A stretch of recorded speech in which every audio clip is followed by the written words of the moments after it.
ये ICF coach है, तो हम समझेंगे कि आईसीएफ कोच में जब ब्रेक बाइंडिंग होती है तो इसको हम कैसे अटेंड करेंगे। तो पार्टिकुलर कोच अपने को पता चल गया कि ये वाले कोच में ब्रेक बाइंडिंग है, तो सबसे पहले हम आके यहाँ से डीवी, जो डीवी लगा हुआ है, डीवी के क्यूआरवी से हम क्या करेंगे, रिलीज करेंगे गाड़ी को। गाड़ी रिलीज करने के बाद में अगर गाड़ी रिलीज हो गई तो अपने को क्या क्या ब्लैंक करके लेके जाना है। तो सबसे पहले हम क्या करते हैं, ये जो हैंडल है, जो डीवी का हैंडल है, इस डीवी के हैंडल को उठा के हम क्या करते हैं, बांध देते हैं इसको। डीवी के हैंडल को ऊपर उठा देंगे। जब ये डीवी के हैंडल को ऊपर उठाएंगे तो डीवी काम करना बंद कर देगा। अब दूसरा हम काम क्या करते हैं, डीवी को उठाने के बाद में अब इस टैंक को, जो 200 लीटर का जो टैंक दिया हुआ है एमआर का टैंक, इसके प्रेशर को हम निकालते हैं। तो इसको निकालने के लिए सबसे पहले क्या करना है अपने को, यहाँ पे इसका आइसोलेटिंग कॉक दिया हुआ है, इस आइसोलेटिंग कॉक को हम क्या करेंगे, बंद करेंगे, यानी प्रेशर सप्लाई इसका बंद कर दिए। जब इस आइसोलेटिंग कॉक को हम आइसोलेट कर देंगे, आइसोलेट करने के बाद में हम यहाँ से एमआर के प्रेशर को यहाँ से हम यहाँ से ड्रेन कर देंगे। ड्रेन करने के बाद में हम क्या करेंगे, दोबारा ही क्यूआरवी को खींचेंगे, इसको डीवी को रिलीज करेंगे। रिलीज करने के बाद में अगर सुनिश्चित हो गया कि दोनों तरफ आपका जो बोगी है वो रिलीज हो गई, तो हम बंद ही स्थिति में गाड़ी को हम डेस्टिनेशन तक लेके जाएंगे। अब मान लेते हैं कि डीवी रिलीज करने के बाद में, इसको आइसोलेट करने के बाद में, एमआर के प्रेशर को जीरो करने के बाद में भी अगर मान लो किसी एक एक्सल का या एक व्हील का अगर वहां जाम है, आपका प्रॉपर ब्रेक ब्लॉक जाम है, रिलीज नहीं है, तब हम क्या करेंगे।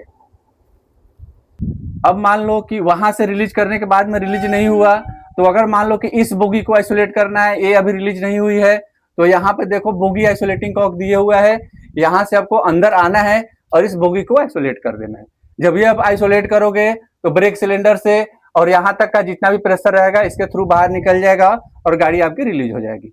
अगर मान लो कि ये भी करने के बाद में अगर गाड़ी रिलीज नहीं होती है, तो आगे अपने को क्या करना है। अब इसके बाद में यहाँ पे देखो आपका बोगी फ्लेक्सिबल पाइप है। अब यहां से हम क्या करते हैं कि इस बोगी फ्लेक्सिबल पाइप को हम खोलेंगे। जैसे मान लो कि इसमें अगर चॉक ऑफ हो गया, तो यहां से तो हम प्रेशर निकाल लेंगे, प्रेशर नहीं निकल रहा है, तो यहां से हम खोलेंगे। जब ये बोगी का जो अपना जो दिया हुआ फ्लेक्सिबल पाइप खोलेंगे तो ब्रेक सिलेंडर का प्रेशर आपका निकल जाएगा, तो रिलीज हो जाएगी गाड़ी। अगर मान लो यहां से भी रिलीज नहीं हुई खोलने के बाद में भी, तो हम क्या करते हैं, जो ये ब्रेक सिलेंडर लगा हुआ है उस ब्रेक सिलेंडर के स्लैग को खोलते हैं। ब्रेक सिलेंडर के स्लैग को हम खोलते हैं, यहाँ ब्रेक सिलेंडर लगा हुआ है, उसको हम लूज करते हैं तो ये लूज हो जाता है, जैसे अभी लूज है ये।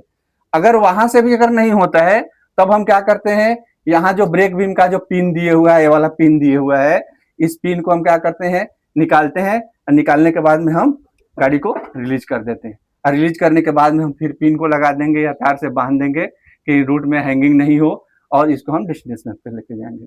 तो ये जो ब्रेक बाइंडिंग जो अटेंड करते हैं, ये आपका हो गया। अगर कोच आपका बीच में है तब हम पूरा ब्लैंक करके हम डेस्टिनेशन तक लेके जाएंगे।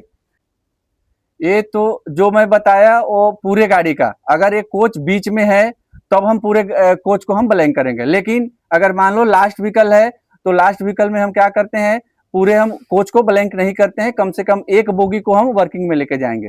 तो उस स्थिति में अपने को क्या करना है, ये डीवी को, अपने डीवी का जो ये हैंडल दिए हुआ है, इस हैंडल को हम उठा के बांधेंगे नहीं, नॉर्मल स्थिति में ही रहेगा, और इसको हम ड्रेन नहीं करेंगे। हम वहां से जो आइसोलेटिंग कॉक दिए हुआ था, उस आइसोलेटिंग कॉक को हम बोगी को आइसोलेट कर देंगे। एक बोगी को आइसोलेट करना है और एक बोगी को नॉर्मल स्थिति में लेके जाना है। तो ये है आपका, अगर कोच लास्ट व्हीकल है तो अपने को क्या करना है, नॉर्मल स्थिति में बोगी आइसोलेट करना है, न कि आपके डीवी को आइसोलेट करना है। एक को आपको नॉर्मल स्थिति में लेके जाना है, ताकि आपका ट्रेन पार्टिंग इन रूट में नहीं हो या ड्रिलमेंट नहीं हो, अगर इमरजेंसी ब्रेक अप्लाई होता है तो। नहीं तो अगर आप पूरा बंद कर दोगे तो ड्रिलमेंट होने का खतरा रहेगा इन रूट में। तो ब्रेक बाइंडिंग में हम ये करते हैं।